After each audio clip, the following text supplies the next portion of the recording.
जान दिल में हमके बसा के साथ राहे के कसम खाके ओ जाना न भुलाना दूर मुझसे न तुम जाना ओ जाना न भुलाना दूर मुझसे न तुम जाना।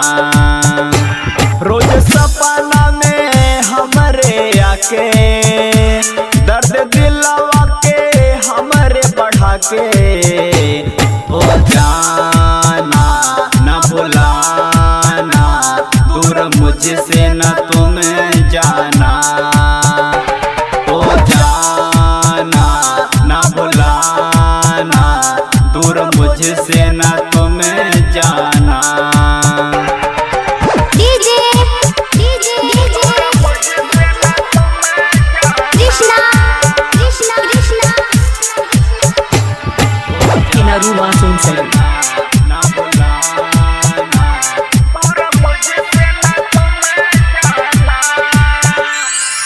तुझको न देखूं तो जान दिल मेरा बेचैन हो जाए, दिन रात यादें तो हर जान हमके सताए।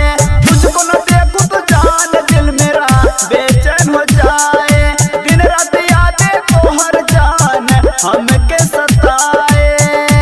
प्यार मेरा तुम भूल न जाना, साथ राह के वादा निभाना ओ जाना न भुलाना दूर मुझसे न तुम जाना ओ जाना न भुलाना दूर मुझसे न तुम जाना।